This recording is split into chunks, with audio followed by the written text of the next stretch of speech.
Engineers आज बात करने वाले मिनिमम साइज कॉलम का सबसे मिनिमम साइज क्या होना चाहिए आज के वीडियो में डिसाइड करेंगे। साथ ही साथ आईएस कोड क्या बोलता है इसके बारे में भी पूरा डिटेल में जानेंगे।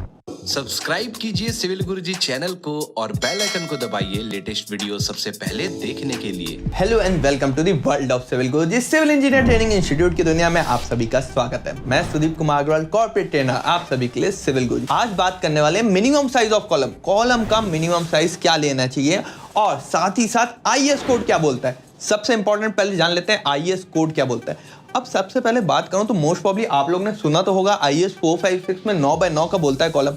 9x9 का मतलब बात करें तो 225 क्रॉस 225 अप्रॉक्स मान लेते हैं। 0.2 का डिफरेंस है, अभी अपन लोग मान लेते हैं 225 क्रॉस 225। अब कहीं ये कॉलम है और यही अपन लोग पढ़ते आ रहे हैं। अब मैं बोलता हूँ ये गलत है, ये गलत है। हाँ भाई 9x9 का कॉलम गलत है। अब ये कौन सा कोड बोलता है मैं बोलूंगा तो आप लोग एक बार में विश्वास नहीं करोगे, तो मैं कोड बताता हूँ कौन सा कोड बोलता है। IS 13920 वो भी 2016 रिसेंट वर्जन। अब ये क्या बोलता है कि आपका एक साइड तो मिनिमम 300 होना चाहिए, तो ये तो पहला अलग गलत हो गया। परंतु ये समझो दोनों का कोड क्या क्या है। IS 456 क्या है, एक जनरल बिल्डिंग को ले रहा है, जनरल बिल्डिंग और जनरल लोडिंग कंडीशन के हिसाब से डिजाइन करता है। IS 13920 जो कि 2016 में नया पब्लिश हुआ था। अब ये क्या है, स्पेशली इसमें पूरा अर्थक्वेक के इफेक्ट्स को अच्छे से एनालाइज करते हैं, तब वहां पर बोलता है कि आपको 300 मिनिमम रखना है। अब साथ ही साथ मैंने एक वर्ड ऐड कर दिया, डिजाइन प्रैक्टिस। डिजाइन प्रैक्टिस मतलब हम लोग जो जनरली बिल्डिंग डिजाइन करते हैं, कहीं G+1 के छोड़ के कोई सी भी बिल्डिंग है G+2 है, तो अपन लोग स्टार्ट करते ही हैं 200 क्रॉस 300 के कॉलम से। अब क्या होता है कि आपके पास कभी भी प्रपोजल आएगा, क्लाइंट आएगा, बोलेगा मुझे अपना घर बनाना है। अब G+1 की बिल्डिंग है, हो सकता है आपको समझ में आ जाए कि उसको एक्सपेंड करना पड़ेगा G+2। जनरली बिल्डिंग G+2 तक जाती है, G+1 अपन लोग बनाते हैं, G+2 तक जा सकती है जनरल बिल्डिंग। अब G+2 तक जाती है तो अपन लोग को फ्यूचर एग्जम्पशन करना पड़ता है, सोच के चलना चाहिए कि आगे भी ये बिल्डिंग बढ़ सकती है, तो इसके कारण हरदम कॉलम 200 क्रॉस 300 का लेना चाहिए। परंतु कुछ केसेस हैं जहां पर अपन लोग 200 क्रॉस 200 या फिर 225 क्रॉस 225 ले भी सकते हैं। अब उनको समझते हैं। परंतु यहाँ पर मुझे एक दिक्कत आती है, IS 456 2000 है, IS 13920 2016 है। क्या IS को 2000 के बाद कोई रिवाइज नहीं हुआ? 456 में इतनी इंपॉर्टेंट चीज नहीं है कि आगे चल के रिवाइज हो? अरे भाई होती है, हर एक रिवीजन आया है, उसके लिए डिस्क्रिप्शन में वीडियो दे दूंगा, वहां जाके चेक कर सकते हो कि क्या क्या रिवीजन आया है, क्या क्या अपडेट्स हुए, बहुत सारे चेंजेस आए। अब वो क्या होता है कि कोड में इतने ज़्यादा चेंजेस नहीं आए कि उसके लिए पूरा नया कोड बनाना पड़े। कुछ क्लॉज चेंज हुए, एक दो टर्म्स चेंज हुए, तो उसके कारण उसको अमेंडमेंट के टाइप ऐड कर दिया जाता है। अब अपन लोग बात कर लेते हैं, ये तो समझ में आ गया, आपका एक टॉपिक खत्म हो गया कि क्या मिनिमम आईएस कोड बोलता है। इंजीनियर्स अभी तो अपन लोग और बात करने वाले हैं कॉलम के मिनिमम साइज के बारे में और उसके पूरे फैक्टर जानेंगे। परंतु कहीं आपको अपने पहली जॉब के लिए पूरी तरीके से परफेक्टली रेडी होना है। अब वो चीज आप हो सकते हैं कॉप्स की हेल्प से। कॉप्स की हेल्प में आपको क्या मिलने वाला है, इंपॉर्टेंट है ये स्किल्स रेडी करना। कहीं ये स्किल्स आ गई आपके पास तो आप पहली जॉब के लिए 100% रेडी हैं। अब पहली जॉब का मतलब ये नहीं है कि मैं जॉब कर रहा हूँ, मुझे कुछ बन नहीं रहा है, गलती से किसी से मिल गई है, ऐसी जॉब की बात मैं नहीं कर रहा हूँ। सबसे पहले बात करूँ प्रैक्टिकल की, तो प्रैक्टिकल में estimation, billing, quantity survey, rate analysis, बार बेंडिंग शेड्यूल, इसके साथ साथ कॉन्ट्रैक्ट एंड टेंडरिंग। उसके बाद सॉफ्टवेयर की बात करूं तो सॉफ्टवेयर में आपको ऑटोकैड कम से कम मिनिमम आना ही चाहिए, उसके बिना तो काम नहीं होने वाला। परंतु आपको 3D की फील्ड में जाना है, रेविट आर्किटेक्ट काम आने वाला है, साथ ही साथ गूगल स्केचअप और 3ds मैक्स आपको एक कीन एज देगा बाकी लोग से। उसके बाद आपको ईटैब्स, कहीं स्ट्रक्चर डिजाइनिंग की फील्ड में आपको स्टार्टिंग भी करना है तो आपको ईटैब्स आना ही चाहिए। उसके बाद माइक्रोसॉफ्ट प्रोजेक्ट, कभी भी अपन लोग पूरे प्रोजेक्ट को मैनेज करना है, टाइम कितना लगने वाला है उसको डिटेल में समझने के लिए आपको माइक्रोसॉफ्ट प्रोजेक्ट काम आने वाला है। और ऐसा मत समझो आपको नहीं आता तो आगे सीख नहीं सकते हो।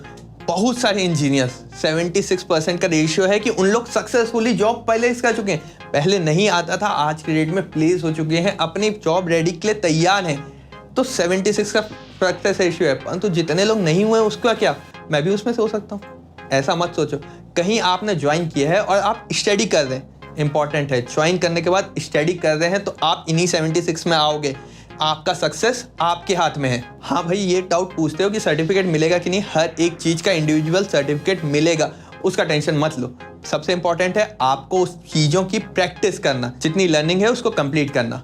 अब वापस चलते हैं वीडियो की तरफ। दूसरा सबसे इंपॉर्टेंट है कि हमें कैसे कंसिडर करें, क्या कंसिडर फैक्टर होता है। इस वीडियो के बाद आपको समझ में आ जाएगा कि कौन से कॉलम का क्या साइज दूं। ये पूरा डिटेल में, कहीं आपने पूरा स्टार्टिंग से एंड तक देखा तो ये पक्का है आपको ये समझ में आ जाएगा। तो सबसे पहले ये समझते हैं कौन से 3 फैक्टर हैं। 3 फैक्टर जो आपके बिल्डिंग के कॉलम के साइज को कंट्रोल करता है। अब इसके साथ ना एक और फैक्टर है, वो बाद में बताऊं। सबसे पहला, कोई भी दो कॉलम के बीच में डिस्टेंस। अब कहीं मैंने बोल दिया कि ये मिनिमम कॉलम 200 क्रॉस, चलो मैं मान लेता हूँ 300 ही लेना, परंतु क्या वो हर एक कंडीशन के लिए वैलिड होगा? ऐसा कुछ नहीं है। कहीं ऐसा कुछ होता ना तो आईएएस कोड पहले से ही एक टेबल बना के दे देता, बोल देता ये लो सॉल्व करो, परंतु ऐसा तो नहीं है। हम लोग को हर एक कंडीशन के हिसाब से जज करना पड़ता है कि क्या होता है। अब ये जज वाला वर्ड बहुत इंपॉर्टेंट है। अभी अपन लोग आगे चलते हैं। अब डिस्टेंस बिटवीन टू कॉलम, पहला पॉइंट आपने समझा। अब इसके साथ साथ मैंने लिखा है लोड्स ऑन इट। अब क्या हो रहा है, दो कॉलम की डिस्टेंस बढ़ाते जाओ, जितनी बढ़ाते जाऊंगे उसका लोड बढ़ते जाएगा। अब उसका लोड बढ़ते जाएगा तो उसके सहने की ताकत तो बढ़ानी पड़ेगी ना। यही, अब इस फैक्टर को भी अपन लोग ध्यान से समझेंगे। पहले तीन फैक्टर्स सुन लेते हैं। हाइट ऑफ बिल्डिंग, जितना बड़ी बिल्डिंग की हाइट होगी उतना ज्यादा कॉलम का साइज होगा। ऐसा क्यों? सिंपल सा एग्जांपल आपको कॉमन लाइफ में ही दिख जाएगा। जैसे मेरी हाइट 5'11" है नॉर्मल, तो अब उतने के लिए मेरा शरीर ठीक लग रहा है। कहीं कोई एक लंबा आदमी होता और सेम वजन का होता, मेरे ही वजन का, तो एक दुबला पतला टाइप दिखता, कमजोर दिखता। क्यों? क्योंकि उसकी हाइट बढ़ गई परंतु हेल्थ नहीं बढ़ी। उसी तरह से कॉलम, जैसे जैसे हाइट बढ़ रही है हेल्थ भी बढ़ाना है। दूसरा, टाइप ऑफ स्ट्रक्चर। अभी टाइप ऑफ स्ट्रक्चर क्या हो रहा है? टाइप ऑफ स्ट्रक्चर मतलब उसका पर्पस, कमर्शियल पर्पस के लिए, रेसिडेंशियल के लिए, इंडस्ट्रियल के लिए, तो उसके लोड कंडीशन अलग अलग हो जाते हैं। लोड कंडीशन अलग हुए तो मतलब लोड ज़्यादा बढ़ रहा है, वापस याद आ जाती है पहली कंडीशन की, इसके हिसाब से साइज बढ़ते जाएगा। अब ये तीनों कंडीशन में ना, पहले के दो कंडीशन अपन लोग डिटेल में समझते हैं पहले। तीसरा का कंडीशन लोड्स के ऊपर डिपेंड करता है, उसके लिए हम लोग को ई टैब या फिर स्टैट प्रो का सहारा लेना पड़ता है। अभी एक एग्जांपल लेते हैं। यही एग्जांपल लास्ट वीडियो में भी समझाया हूँ। इसी एग्जांपल के कॉन्सेप्ट से ही आपको लास्ट वीडियो में समझाया था। लास्ट वीडियो क्या था? दो कॉलम के बीच में डिस्टेंस कितना होना चाहिए। अब यहाँ पर ये समझते हैं, ये डिस्टेंस तो फिक्स हो गया, उस हिसाब से हमने कहीं कहीं कॉलम रख दिए। अब क्या होता है, आर्किटेक्ट ना अपने हिसाब से कॉलम प्लेस कर देता है कि यहाँ पर ना ये कॉलम होना चाहिए। वो अपने हिसाब से साइज भी एज्यूम कर लेता है। साइज एज्यूम कर रहा है, साइज डिसाइड नहीं हुई, उसने अजम्पशन किया। अब अपन लोग को कॉलम के साइजेस दिख रहे हैं, डिसाइड करते हैं कहाँ पर किस साइज का होना चाहिए। सबसे पहला कंडीशन, ये ड्राइंग को ही पूरा समझने वाले तो ये पता होना चाहिए कहाँ बन रहा है, किस लोकेलिटी में बन रहा है। क्या मुझे फाउंडेशन या फाउंडेशन की सॉइल से कॉलम का ज़्यादा इफेक्ट आएगा? क्या नहीं आएगा, ज़्यादा इफेक्ट नहीं आएगा। इफेक्ट आता है, ज़्यादा नहीं आएगा। तो अभी मुझे जो समझने के लिए चाहिए, सबसे पहले कितने फ्लोर का है, तो G+1 फ्लोर का बिल्डिंग है। क्या पर्पस है? आप मान लो रेसिडेंशियल पर्पस है, वैसे असली में हॉस्टल्स बन रहा है, परंतु अभी समझने के लिए रेसिडेंशियल पर्पस मान लेते हैं। अब यहाँ से अलग अलग कॉलम दिख रहे हैं, मुझे तो दिखने के लिए दो कॉलम दिख रहे हैं, एक ब्लू रंग का, एक रेड रंग का। अब ये क्या सिर्फ दो कॉलम से पूरा खत्म हो जाएगा? नहीं, इसको डिटेल में समझने के लिए ना इसी इक्वेशन को, इसी ड्राइंग को, ड्राइंग कुछ नहीं है, उसको समझना है। अब उसको समझते कैसे हैं, पहले मैं थोड़ा सा जूम और कर लेता हूँ। अब हर एक कॉलम को देखो कि उसमें कितने तरह से लोड आ रहे हैं। जितने तरह से लोड आ रहे हैं और उसका जितनी दूरी बढ़ रही है, उसी हिसाब से कॉलम का साइज डिसाइड होगा। दो चीज़ बोला मैंने। सबसे पहले तो अपन लोग को बिल्डिंग की हाइट पता चल गई, हाइट के हिसाब तो पूरा कॉलम की एक ही हाइट होने वाली है। दूसरी चीज़, उसके ऊपर लोड कितने आने वाला है। लोड कितने आने वाला है ये दो फैक्टर के ऊपर डिपेंड करता है। सबसे पहला फैक्टर, कितना उसकी डिस्टेंस है, उसमें कैसी सेकेंडरी बीम ऐड है। ठीक, यही पूरा कॉन्सेप्ट अपन लोग सीखते हैं लोड डिस्ट्रीब्यूशन में। लोड डिस्ट्रीब्यूशन में यही कॉन्सेप्ट काम का है कि आपके लोड कैसे ट्रैवल हो रहे हैं, किस कॉलम में ज़्यादा लोड आ रहा है। इसी की हेल्प से हम कॉलम के साइजेस डिसाइड करते हैं। तो सबसे पहले ये वाला कॉलम देखते हैं। मान लेते हैं इसका साइज मैंने रख दिया 9x9 का। अब 9x9 का रखने का सोच तो रहा हूँ, परंतु ये G+1 बिल्डिंग सामने वाले ने अभी से बना रही है और मोस्ट प्रोबेबली ये G+2 तक बनाएगा, तो हो सकता है कि ये स्टेबल ना हो। अब ये हो सकता है वाला लाइन थोड़ी देर में समझाता हूँ। अभी अपन लोग इस कॉलम का साइज मान लेते हैं, मुझे mm में काम करना अच्छा पसंद है, तो इसका 200x300। अब एक कॉलम से पकड़ के इसको समझते हैं। ये कॉलम है, इस कॉलम का साइज ले लेते हैं 200x300। ये पॉइंट समझ में आया, 200x300 तो लिया हूँ। और ये मिनिमम है। ये मिनिमम क्यों दिख रहा है? या इस तरफ कितनी बीम है? एक बीम है 5 फुट 6 इंच की, दूसरे तरफ 12 फुट 3 इंच की। ज़्यादा नहीं आ रहा लोड, सेम जितना लोड इसमें आ रहा होगा उतना ही लोड इसमें आ रहा होगा। दोनों आइडियल दिख रहे हैं सेम, तो दोनों का नाम मैं एक दे देता हूँ C1। तो एक कॉलम C1 का अपन लोगों ने साइज डिसाइड कर लिया 200x300। यही सेम इफेक्ट यहाँ होगा, बिल्कुल C1। यहाँ तक तो समझ में आ गया। अब थोड़ा सा आगे बढ़ते हैं, इस कॉलम और इस कॉलम के लिए कंपेयर करते हैं कि ये वाला कॉलम क्या कर रहा है। ये 12 फुट का और इस तरफ 9 फुट का, 9 फुट 4 इंच, इतने का लोड ले रहा है, तो इस कॉलम से तो बड़ा ही रखना पड़ेगा। कहीं मैंने इस कॉलम की साइज मुझे समझ में आ रहा है कि मिनिमम 200 क्रॉस 300 हो रहा है, तो ये कॉलम की लेंथ हो सकता है 200 क्रॉस 350 में काम बन जाए या 400 में जाना पड़े। इसको भी आगे समझते हैं। तो ये कॉलम का साइज क्या हो जाएगा, 200 क्रॉस कितना 350।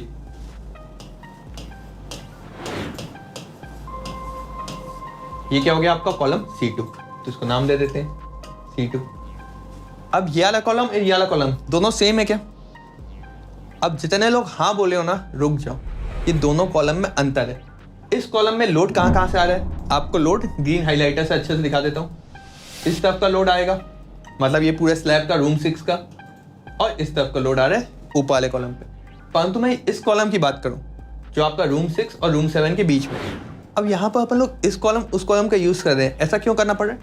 यहाँ पर सेंटर लाइन और ग्रिड लाइन मार्क नहीं है। क्या होता है यहाँ पर, जैसे A, B, C, D, E, F, G, H कहीं ये मार्क रहता तो उस हिसाब से नाम बोलते। जैसे ये मार्क रहता, यहाँ पर 1 मार्क होता, तो आप इस कॉलम को क्या बोलते? यहाँ पर देखते हैं आप D है, यहाँ पर 1, तो D1। इस तरह से अपन लोग को सेंटर लाइन करते हैं और नाम दिया जाता है, वो आगे देखते हैं। अभी कॉलम इस कॉलम की बात कर दी और इस कॉलम को कंपेयर कर देते हैं। यहाँ पर जो लोड आ रहा है इन दोनों के कारण आ रहा है। यहाँ पर लोड किसके कारण आ रहा है? ये वाले स्लैब के कारण, ये बीम के कारण और एक और बीम के कारण। तो यहाँ पर क्या हुआ, 3 तरह से लोड आने। तो ये C2 और ये C2, मतलब ये ऊपर वाला कॉलम और नीचे वाला कॉलम सेम नहीं होने वाला, दोनों में लोड का परसेंटेज चेंज होने वाला है। हो सकता है साइज सेम हो, परंतु लोड की वैल्यू चेंज आ रही है तो रेनफोर्समेंट भी डेफिनेटली चेंज आएगा। तो ये चीज अपने नोटिस में रहे। तो ये कॉलम क्या हो जाएगा, C3, 200 क्रॉस 350। अब हो सकता है मुझे सेम रखना पड़े 350, हो सकता है मुझे 400 तक जाना पड़े। ये कौन डिसाइड करेगा? कोई भी डिजाइनिंग सॉफ्टवेयर। अब ये C3 और ये दोनों सेम होंगे, बिल्कुल सेम होंगे, क्योंकि पूरा लोड कंडीशन सेम है। अब यहाँ पर आर्किटेक्ट ने यहाँ पर कॉलम रखना ही भूल गया, परंतु इसका ये मतलब नहीं आपको कॉलम नहीं रखना है। वहाँ कॉलम नहीं रखोगे तो स्ट्रक्चर सेफ कैसे होगा? तो आपको यहाँ पर एक कॉलम बनाना रहेगा और इसका भी नाम C3 रख दिया। अब यहाँ पर देखिए, ये कॉलम के लोड्स, इसके थोड़े से वेराइटी हो जाता है लोड को। अभी समझने के लिए मैं यहाँ पर भी C3 और यहाँ पर भी C3 रख रहा हूँ, परंतु असली में ये कॉलम यहाँ नहीं आएंगे, थोड़ा सा पीछे हो जाएगा। उसको किसी और ड्राइंग में किसी और तरीके से अच्छे से समझते हैं। अब जितना यहाँ है यही चीज़ यहाँ होगी, किनारे किनारे के मिरर इमेज टाइप है, तो वो कॉलम सेम होंगे। मतलब ये वाला कॉलम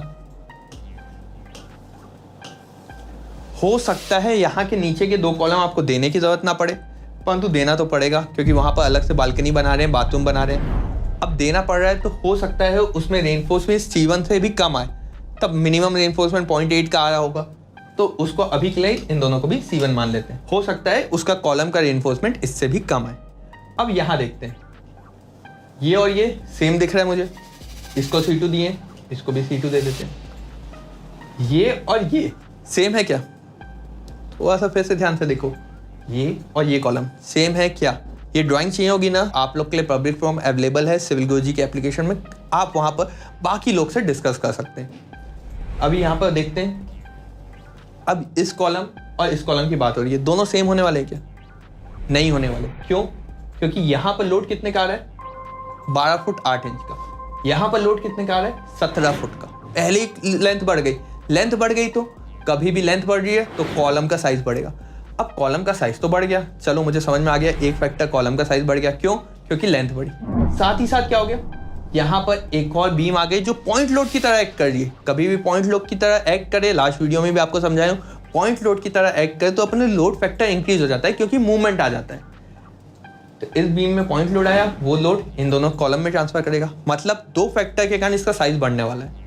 तो हो सकता है इसका साइज हो जाए 200 क्रॉस 400। तो अब इसका नाम चेंज कर देते हैं, C3 के बदले C4 रख देते हैं। नामकरण किए तो एक बाजू में लिख देते हैं C4 200 क्रॉस 400। अब सेम फैक्टर यहाँ रहेगा, ये भी C4, सेम फैक्टर यहाँ रहेगा C4, सेम फैक्टर यहाँ रहेगा C4।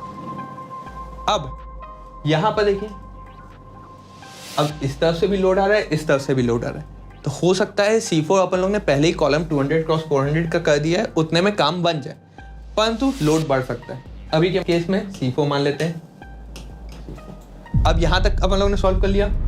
ये दो कॉलम में लोड और ज्यादा आ रहा है। अब ये ज्यादा क्यों आ रहा है उसको समझते हैं। मैंने तो बता दिया, मुझे पहले से पता है, दिख रहा है ड्राइंग, तो मुझे समझ में आ गया। अब आपको कैसे समझना है वो समझते हैं।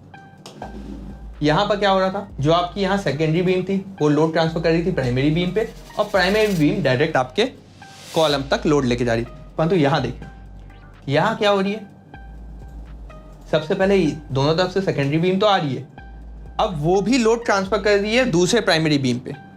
अब वो प्राइमरी बीम इस पे ट्रांसफर कर दी है, तो क्या होगा, फिर से मूवमेंट क्रिएशन हुआ। यहाँ पर एक मूवमेंट क्रिएशन यहाँ हुआ, दूसरा मूवमेंट क्रिएशन यहाँ हुआ, और लोड ट्रांसफर हुआ। तो उसके कारण इन दो कॉलम में रेनफोर्समेंट ज़्यादा आ जाएगा। अब ज़्यादा आ जाएगा तो हो सकता है मुझे कॉलम साइज बढ़ाना पड़े, हो सकता है ना बढ़ाना पड़े डेफिनेटली, परंतु इससे ज़्यादा लोड आ रहा है इसमें, तो इसका नाम आ जाएगा C5 और ये हो जाएगा C5। अब C5 की बात करें तो उसका साइज भी लिख देते हैं।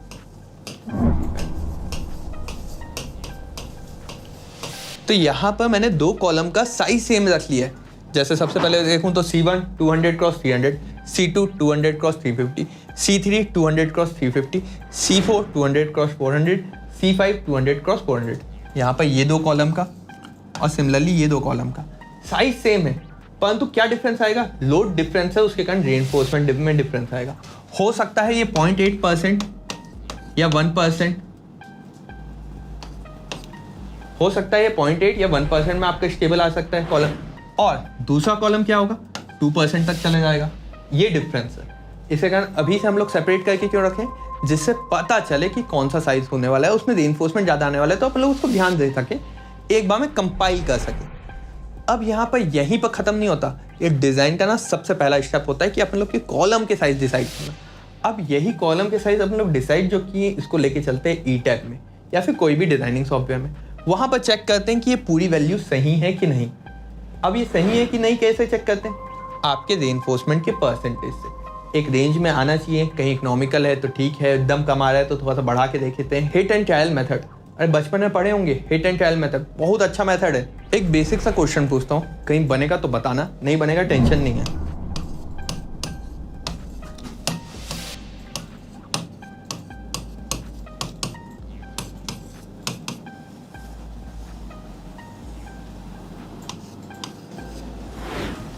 इसको सॉल्व करना है तो कैसे सॉल्व करोगे, याद है क्या? अरे डरो मत, इतना मेहनत नहीं करना है। x is equal to 0 put करो, क्या होगा 0 + 0 + 0 + 10 इज इक्वल टू 13। नहीं हो रहा, चलो भाई ये कंडीशन सॉल्व नहीं होनी। x is equal to 1, 1 + 1 + 1 + 10 is equal to 13। हाँ भाई हो गई, यही होता है हिट एंड ट्रायल। इसी तरह से अपन लोग ने सबसे पहले कॉलम के साइज एज्यूम किए, ये 1 जो एज्यूम किया, ये 0 एज्यूम किया। यही तरीका है, अपन लोग ने सबसे पहले कॉलम के साइज एज्यूम किए 200x300, 200x350, उसके बाद उसको टेस्ट करते हैं। टेस्ट करने का तरीका यहाँ पर अपन लोग की वैल्यू पुट करके देखना, वहाँ पर क्या हुआ डिज़ाइन करके देखना, यही मेथड है।